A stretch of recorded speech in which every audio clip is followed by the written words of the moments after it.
How's it? I am Mr. Willie19 coming at you here from the Second Amendment Show on the YT YouTube.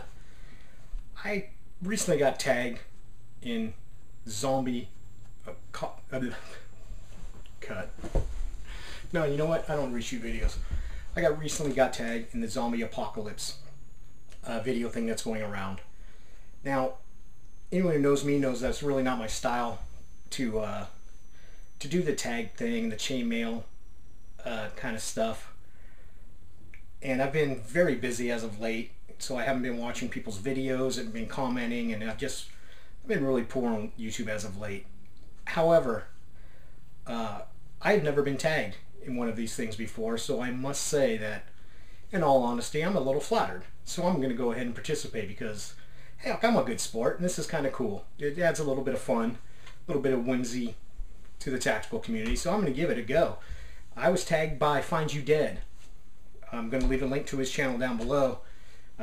Great guy. Does great content. I have much respect for him. And I believe he was tagged by the Scruffy Jones, who is just... She'll be linked down below as well. Go check out the Scruffy Jones. She's very mild-mannered, really calm, cool, collected. Has her head about her, soft-spoken. You'll like the Scruffy Jones. Trust me. Okay, anyway, we're going to get on to the zombie apocalypse video right now and show you what I believe we're supposed to be doing. I wasn't given any instructions. I think we're supposed to show the 5 things that we take with us should the apocalypse come and the zombies come attacking. So I'll show you my 5 things, and we're going to get to that right now. Okay, item number 1 for the zombie apocalypse would be my bug out bag. Now this guy's probably pretty large for most people's taste for a bug out bag, but should the zombies coming around, I've got a little way to hike off to where my family and I have a arranged meeting point, and I wouldn't necessarily call it a bunker, but it's a safe and secure place to stay that was actually made by myself and my little brother as kids. A fort, an underground fort that we made that has since been retrofitted and is much nicer, and it's access to a lot of good stuff. And anyway, I'm going to have to go for a few miles, so this is the backpack will go on here.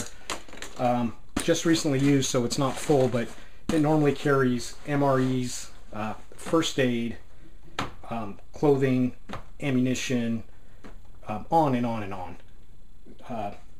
Basically keep me self-sufficient for 3 days easily, probably closer to a week. So that's the bug out bag. It's just a Coleman Peak backpack.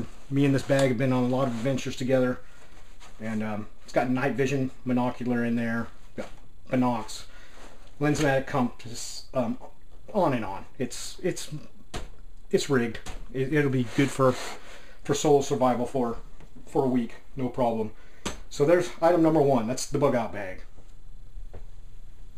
Okay, and next on the list for when the zombies come a knocking, this is the Smith & Wesson model 916A. I'm making this video from location where I do not have my Mossberg 500. My arsenal is rather humble, so I split up my weapons between the 2 places where I split my time. Where I happen to be right now, this is where the Smith & Wesson 916A is sitting. Now, if you're interested in one of these shotguns, these are basically old patrol car guns out of a cop car from the 70s. Be careful. These shotguns have a horrible reputation, and for good reason. If you're looking at one, have a qualified smith check it out for you. Make sure you take it for a test drive, because buying one of these things is a coin toss. You got a 50-50 chance as to whether or not you get a good quality one that runs just fine, or on the flip side of the coin, you can end up with one that is an absolute piece of junk, is worthless. They're a fantastic deal. Find them in the used area at your gun shop, but again, make sure you test drive it, have a qualified smith look at it, because it's really easy to get a horrible example of one of these. But here we are, the pump action 12 gauge.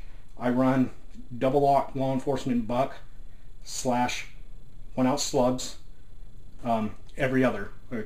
Double aught buck, slug. Double aught buck, slug. Double aught buck, slug. That's what I run in the tube. Some people would disagree, but that's what I train with. That's what I'm used to. And normally have a side saddle sitting right here, but just went out last weekend shooting and haven't put it back on with some spare rounds. So, well, not a side saddle, a shell holder for the stock. So there it is. There's item number 2 for the zombie apocalypse. Smith & Wesson 916A 12 gauge pump. Okay, item number 3 for battling the zombies. I like my Smith & Wesson, or I'm sorry, my Springfield loaded 1911. Like this a lot. I like the 45 ACP for stopping power and such. The stock mags suck, so I've got some Wilson Combat mags that I run in it, but as far as firepower goes, it's my understanding that when the zombies come, they come en masse. So there would be a bunch of them. So rather than my trusty 45, just for sheer firepower, this is actually my favorite gun, the one I shoot the best. That's a Glock 19 9mm, and again for sheer firepower, Glock 31 round magazine with a +2 extension, so there's 33 rounds. Here's another one, and I've got 2 others, so you know that puts me in excess of 120 rounds real quick of 9mm of Winchester law enforcement SXTs. SXT for same exact thing as the Black Talon. So yeah, just for sheer firepower, Winchester XXTs, 120 some odd of them, running out of the Glock 9mm. So that would be item number 3 for the zombie apocalypse. Item number 4 I don't have here, but you know what? I've got a decent substitute. Stand by, we'll get to that right now. Okay, we are now on to item number 4 to get the zombies with. I do not have my M1 Garand here, so I can't show that. Secondary to that, this is a Yugoslavian SKS. Now, those in the know, the connoisseurs, will tell you that the Russian SKS is the best of the SKS family, and I agree. And running a close second would be the Yugoslavian here. Now, the Yugoslavian SKS is a fantastic rifle, but it does have many things about it. Zombies, come and get it. The SKS does have some attributes that are quite shitty. So it's a good rifle in many respects. There's some things about it that are lacking, but in lieu of the M1 Garand, the Yugo SKS, this would be item number 4 that I would take to go get the zombies with. And finally, on to item number 5. Last but by no means least, a 6-pack of Cerveza del Pacifico. Cerveza Pacifico beer. Yes, Mexican beer. You know, say what you want about it. If you don't like it, well, good for you. I'm real proud of you. I hope it's working out for you. I love Mexican beer, especially Pacifico Clara. It is good. Another dead soldier. Good. You can see this one is missing 4 of its soldiers. Sorry about that. But Mexican beer is good. Corona, not really. And never ever with lime. You know, you might as well put a umbrella in there, wear your tutu, and blast your Village People George Michael CDs real loud and that kind of thing. Put your pink triangle t-shirt on. If you put a lime in your Mexican beer, you're disgusting.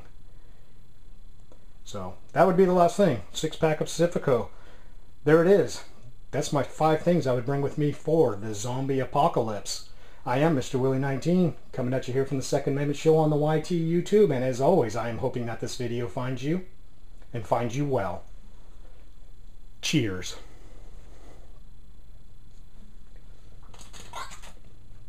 Ah.